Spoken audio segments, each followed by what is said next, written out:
Good morning. Let everybody sit down first, okay. So good morning, everyone, and welcome to our annual summer offsite meeting. I'm Henry Jones, President of the CalPERS Board of Administration. Before we discuss what's ahead for us today, I'd like to start our meeting this week with the Pledge of Allegiance, and for that, I call on our Chief Investment Officer, Ben Meng. Ben, would you lead us, please? Please rise. Let's begin.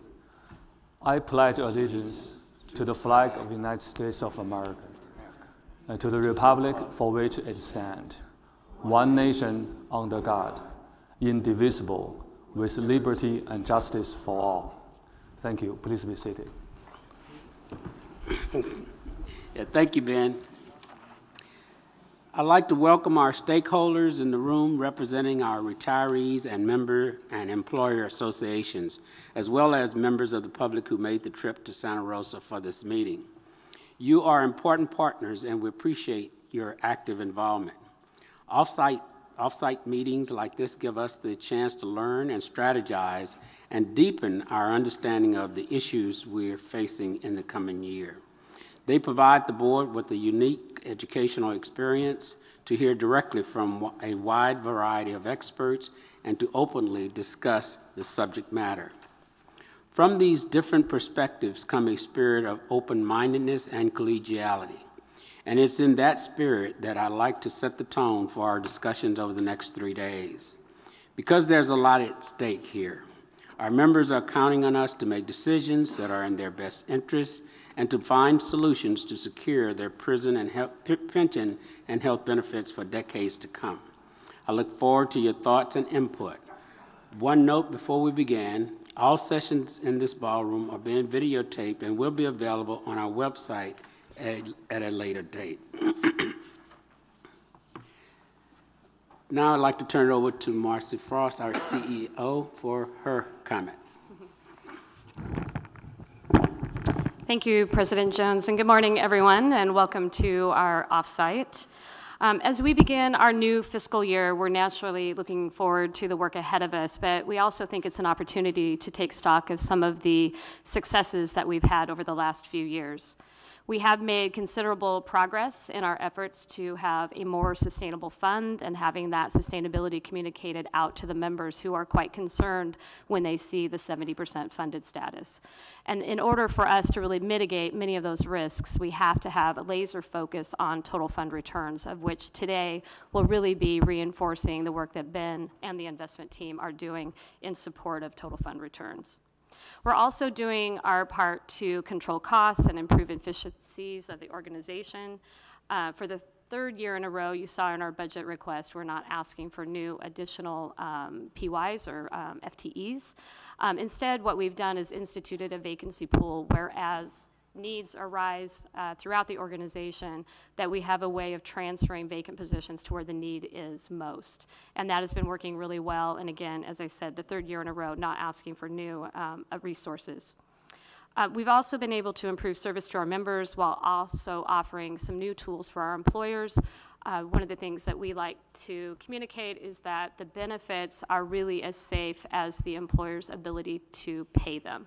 And so we have been spending quite significant time with the employer community over the last couple of years to make sure that our focus and attention is on them as well. So we, in July 1 of this year, we did implement the new pension pre-funding trust, and then the actuaries are working on a prototype right now with some of the employers who are participating in that testing on a vital signs tool, where they would be able to look at all of the assumptions that are underpinning the funding of the system and test those under different economic scenarios.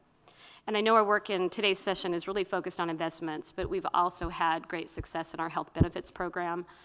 Beginning this year, we did introduce the value-based insurance design, and I think we saw that in the PPO rates, the effectiveness of that design. We've also, the healthy activities, reducing deductibles, and as a result, I think membership in the plan grew by more than 16,000, and I think members are also increasingly embracing these opportunities to take more responsibility for their healthcare options. And then most recently, we did establish a program on opioid use and putting measurements in our enterprise performance management system to reduce the duration and reduce duration. And we've seen a 32% drop in dosage for those continuing with the medication. And so before I preview this week's agenda, let me talk a little bit about our investment returns. I know Ben will also speak and give a little more context to the returns for this fiscal year. But last week, we did report a preliminary 2018-19 fiscal year return of 6.7%. And our portfolio grew to just over $370 billion. And we had good performance in several of the asset classes, with fixed income at 9.6, private equity at 7.7, and public equity at 6.1. And our funded status is estimated at about 70%. And with the additional payment, I think I've communicated out to all of you, the additional payment coming in from the governor, a little over $3 billion. Much of that money is anticipated to be delivered to CalPERS in July. Our funded status will return to that 71% at that time. That brings the total fund performance to 5.8% for the 5-year return, 9.1% for the 10-year time period, and 5.8% for the 20-year period. And our focus really is on achieving risk-adjusted returns, and we need to deliver on those promises that we've made and that employers have made to their employees and our members. So in a few minutes, Ben will set the stage for today's presentations, which feature prominent and insightful speakers, including General David Petraeus, the former director of the CIA, who is now chairman of the KKR Global Institute.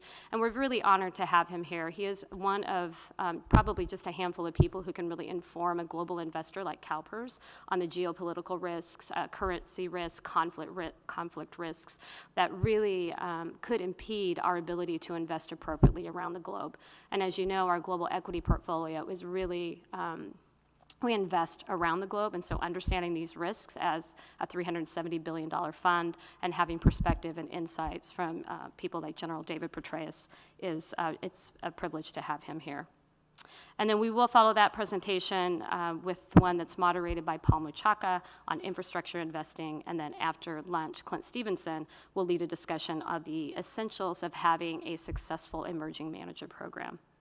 And then Sarah Kaur from the private equity team will moderate a discussion about the impact of disruption with healthcare technology. And that will be particularly interesting, I think, as we think about our private equity models and then really cutting the cost curve on health rates. So it's an opportunity for us to look at the investment side, what's happening in life sciences, the disruption with artificial intelligence, and how can that really benefit CalPERS and its plan design, and looking at how do we control health rate increases. And then Ben will close today with his 180-day update that he promised back in January, an assessment of our investment operations, and I'll say more about that later this afternoon. And then rather than going into day 2 and day 3, I'm going to turn it back over to President Jones to get us started. Thank you, Marcy. And as Marcy mentioned, the bulk of today's presentation will be focused on our investment strategies. Ben will get us started with a brief introduction, and then we'll start the fireside chat on geopolitical challenges and opportunities with our special guest, General Petraeus. It's only a handful of people in the world have the insights and expertise to advise investors on geopolitical risk. David Petraeus is one of those. He understands the conflicts and challenges around the world, currency issues, global equity risk, foreign economies, and growing connections between all of the world's economies, and how global issues impact businesses and affect large institutional investors like CalPERS. We're fortunate he's taken the time to be here today, so please welcome Ben and General David